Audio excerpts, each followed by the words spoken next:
بسم اللہ الرحمن الرحیم۔ السلام علیکم ورحمۃ اللہ وبرکاتہ۔ ان گنت لا تعداد درود و سلام آقا نامدار علیہ الصلوۃ والسلام اور آپ کی آل طہار پر۔ میں ہوں دا میسیج ٹی وی سے خالد بخاری۔ ہم نے ناظرین کے لیے ایک نئی ویڈیو زہر قاتل کے نام سے تشکیل دی ہے۔ امید کرتا ہوں کہ آج کی کاوش آپ کو پسند آئے گی۔ چلتے ہیں ویڈیو کی جانب۔ ایک دفعہ حضرت موسیٰ علیہ السلام نے فرعون سے کہا، اے فرعون، تو اسلام قبول کر لے، اس کے عوض تیری آخرت تو بہتر ہو ہی جائے گی، مگر دنیا میں بھی تجھے 4 نعمتوں سے نوازا جائے گا۔ تو الان اس بات کا اقرار کر لے کہ اللہ تعالیٰ کے سوا اور کوئی خدا نہیں۔ وہ بلندی پر افلاک اور ستاروں کا، پستی میں جنوں انس و شیاطین اور جانوروں کا پیدا کرنے والا ہے، پہاڑوں، دریاؤں، جنگلوں اور بیابانوں کا بھی خالق و مالک ہے۔ اس کی سلطنت غیر محدود ہے اور وہ بے نظیر و بے مثال ہے۔ وہ ہر شخص، ہر مکان کا نگہبان ہے، عالم میں ہر جاندار کو رزق دینے والا ہے، آسمانوں اور زمینوں کا محافظ ہے، نباتات میں پھول پیدا کرنے والا، بندوں کے دلوں کی باتوں کو جاننے والا، سرکشوں پر حاکم اور ان کی سرکوبی کرنے والا ہے۔ فرعون نے کہا، وہ 4 چیزیں کون سی ہیں؟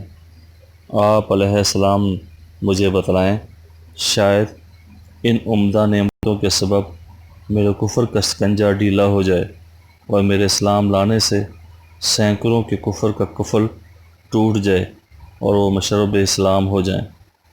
اے موسیٰ علیہ السلام، جلد ان نعمتوں کے متعلق بیان کرو، ممکن ہے کہ میری ہدایت کا دروازہ کھل جائے۔ حضرت موسیٰ علیہ السلام نے حکم الہی سے فرمایا، اگر تو اسلام قبول کر لے تو پہلی نعمت جو تجھے عطا کی جائے گی، جو تجھے ملے گی، وہ یہ کہ تو ہمیشہ تندرست رہے گا اور کبھی بھی بیمار نہیں ہوگا۔ اپنے خانہ تن میں تعلق خداوندی کا ایسا خزانہ دیکھے گا جس کو حاصل کرنے کے لیے تو اپنی تمام خواہشات نفسانیہ کو مرضیت الہی کے تابع کرنے کے لیے مجاہدات میں جان تک دینے کو تیار ہو جائے گا۔ اس سے جو دولت تمہیں ملے گی وہ عرش کے ہفتے کلیم ہوگی۔ خواہشات کے ابر کو پھاڑنے کے بعد مہتاب حقیقی کا نور تاباں مست کر دیتا ہے۔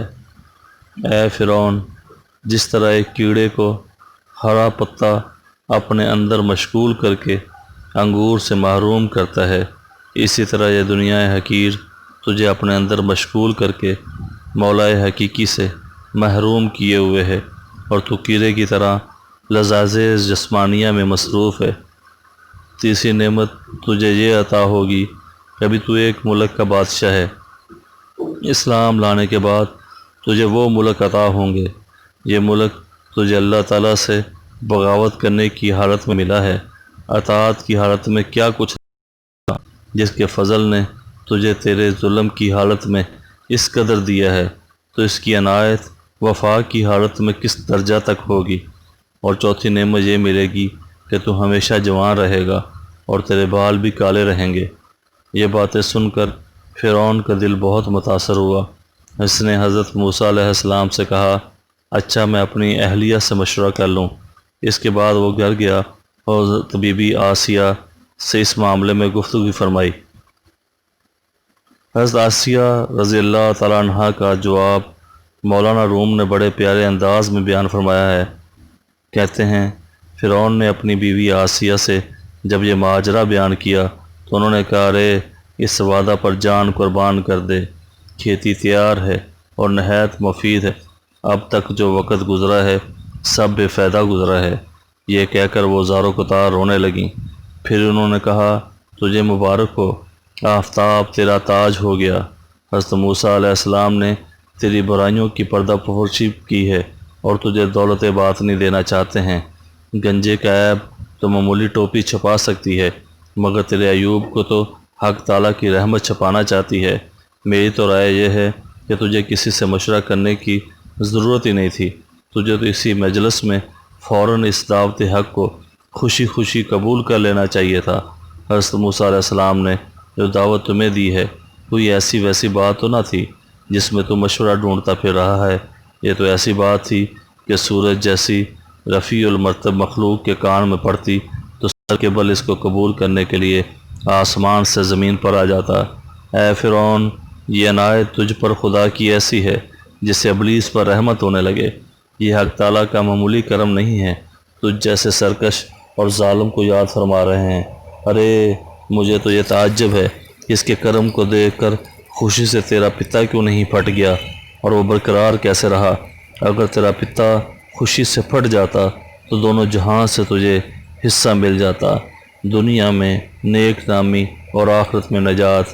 اللہ والوں کے لیے جو آنسو زمین پر گرتے ہیں وہ فرشتے ان کو اپنے منہ اور پروں پر ملتے ہیں، اور اللہ تعالیٰ شہیدوں کے خون کے برابر انہیں وزن کرتے ہیں۔ حضرت آسیہ رضی اللہ تعالیٰ عنہ نے فرعون سے کہا، تو پس و پیش نہ کر، ایک قطرے کو فوراً بہا دے اور اپنے نفس کو جھکا دے، تکبر کے باعث اعراض نہ کر تاکہ درائے قرب حق سے تو مشرف ہو جائے۔ دولت عظمیٰ اس قطرے کو ملتی ہے جسے خود سمندر طلب کرے۔ یہ تجھ پر نہایت ہی شفقت ہے، تجھے اس اسرار کے ساتھ بلایا جا رہا ہے، دریائے رحمت خود تجھے بلا رہا ہے، تو کیوں دیر کرتا ہے؟ جلد اپنے آپ کو ان کے ہاتھ فروخت کر دے۔ اگر تو بے دست و پا ہے، اپنی ذاتی صحیح سے اس دریا تک نہیں پہنچ سکتا تو اپنے آپ کو حکم موسیٰ علیہ السلام کا بالکل مطیع کر دے۔ جن انعامات کا تجھ سے وعدہ کیا جا رہا ہے تو ان پر بدگمانی مت کر، انہیں فریب دھوکہ مت سمجھ، بلکہ ان انعامات کو جلد حاصل کر لے تاکہ تو کہیں غلط بینی سے دھوکہ کھا کر برباد نہ ہو جائے۔ اپنے گردن اللہ کے سامنے جھکا دے، اس کی بشارت سے خوش ہو جا۔ کب تک سرکشی کرتا رہے گا اور گردن تکبر سے اونچی رکھے گا؟ تو وقف مت کر، جلد محبوب حقیقی سے مل جا۔ وہ خالق و مالک تجھے تیرے گناہوں پر شرمندہ نہیں کر رہا تو اس کا شکر ادا کر۔ خدا تجھے اپنے فضل سے اپنے تک رسائی کا راستہ دے رہا ہے، تو دوڑ کر جا۔ دیکھ تو صحیح اے فرعون، اس قدر تیرے کفر عظیم کے باوجود اس کے کرام تجھے کیوں کر قبول کر رہا ہے؟ کیا یہ انعام اور عطائے شاہی قابل قدر نہیں؟ ایسا عجیب بازار کس کے ہاتھ لگتا ہے کہ ایک گل کی عوض گلزار ملتا ہو اور ایک دانے کے عوض 100 درخت ملتے ہوں؟ اس سوز و گداز کے ساتھ حضرت آسیہ رضی اللہ تعالیٰ عنہ نے رغبت دلائی کہ جلد از جلد وہ رجوع اللہ کرے۔ فرعون نے وہی الفاظ پھر سے دہرائے، اچھا ہم اپنے وزیر حامان سے بھی مشورہ کر لیں۔ حضرت آسیہ رضی اللہ تعالیٰ عنہ نے کہا، اس سے بیان نہ کرو، وہ اس کا اہل نہیں، بلا اندھی بڑھیا باز شاہی کی قدر کیا جانے۔ نحل کے وزیر بھی نحل ہی ہوتے ہیں، ہر شخص اپنے ہم جنس سے ہی مشورہ لینا پسند کرتا ہے۔ الغرض فرعون نے حامان سے ساری باتیں کہہ دیں اور اس سے مشورہ مانگا، کیا مجھے کیا کرنا چاہیے؟ حامان یہ باتیں سن کر لال پیلا ہو گیا، غم اور غصے میں آ کر اس نے اپنا گریبان چاک کر ڈالا، شور مچاتا، روتا دوتا، رونا دھونا شروع کر دیا، اپنی دستار کو زمین پر پٹک دیا اور کہا، ہائے حضور کی شان میں موسیٰ نے ایسی گستاخی کی۔ آپ کی شان تو یہ ہے کہ تمام کائنات آپ کی مسخر ہے، مشرق سے مغرب تک سب آپ کے پاس خراج لاتے ہیں اور سلاطین آپ کے آستانہ کی خاک بخوشی چومتے ہیں۔ انہوں نے آپ کی سخت توہین کی ہے، آپ تو خود پوری دنیا کے لیے مسجود و معبود بنے ہیں، آپ ان کی بات مان کر ایک ادنا غلام بننا چاہتے ہیں۔ اگر حضور آپ کو اسلام کی دعوت قبول ہی کرنا ہے تو مجھے پہلے ہی مار ڈالیے تاکہ کم از کم میں آپ کی یہ توہین اپنی آنکھوں سے نہ دیکھ سکوں۔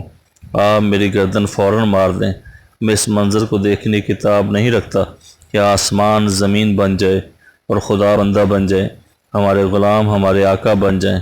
مولانا روم یہاں اس حامان بے ایمان کو مخاطب ہو کر سخت ناراضگی کا اظہار کرتے ہیں اور کہتے ہیں، اے حامان مردود، کتنی ایسی حکومتیں جو مشرق تا مغرب پھیلی ہوئی تھیں، مگر اللہ کے قہر سے آج ان کا نام و نشان نہیں ہے۔ جو زہر قاتل مشورہ حامان نے دیا، اس کے بارے میں مولانا روم اظہار کرتے ہیں کہ یہ تکبر جو حامان میں تھا زہر قاتل تھا، اور اسی زہر آلود شراب سے حامان بدمست ہو کر احمق ہو گیا تھا، اور اس ملعون کے مشورے سے فرعون نے قبول حق سے انکار کر کے خود کو دائمی رسوائی اور عذاب کے حوالے کر دیا۔ جب فرعون حامان کے بہکاوے میں آ گیا اور حضرت موسیٰ علیہ السلام کے دست مبارک پر دعوت حق کو قبول کرنے سے انکار کر دیا، تو حضرت موسیٰ علیہ السلام نے فرمایا، ہم نے تو بہت سخاوت اور نایت کی تھی، مگر صد افسوس یہ گوہر نایاب تیرے مقدر میں نہ تھے۔ اس سے امت مسلمہ کو اور عوام الناس کو جو درس حیات ملتے ہیں وہ تین ہیں۔ نمبر 1، جاہل، احمق اور بد کردار سے اچھے مشورے کی توقع ہرگز نہ رکھو۔ نمبر 2، اگر عورت بھی صاحب کردار ہے تو اس سے مشورہ کر لو، وہ تمہیں اچھا مشورہ دے گی۔ نمبر 3، بیوقوف کی صحبت سے تنہائی بہتر ہے، لیکن تنہائی سے بہتر ہے کہ اچھے لوگوں کی تلاش جاری رکھو، یقیناً تم ان تک پہنچ جاؤ گے۔ اس طرح کی بے شمار ویڈیوز کے لیے ہمارے channel the message T V کو سبسکرائب کر لیں، ساتھ میں بیل آئیکن دبا لیں تاکہ ہر آنے والی لیٹسٹ ویڈیو آپ کو بر وقت مل سکے۔ ویڈیو کو لائک کیجیے گا، شیئر کیجیے گا، اور کمنٹس باکس میں اپنے کمنٹس لازمی دیجیے گا۔ میں ان تمام احباب کا شکر گزار ہوں جو ہماری ویڈیوز کو لائک کرتے ہیں اور کمنٹس باکس میں ہماری ویڈیوز کی بہتری کے لیے اچھی رائے کا اظہار کرتے ہیں، اور ہماری ویڈیوز کو مختلف سوشل میڈیا کے پلیٹ فارم پہ شیئر کرتے ہیں۔ اپنے میزبان خالد بخاری کو اجازت دیں، ملتے ہیں ایک نئی ویڈیو میں، تب تک اللہ نگہبان، فی امان اللہ۔ السلام علیکم ورحمۃ اللہ وبرکاتہ۔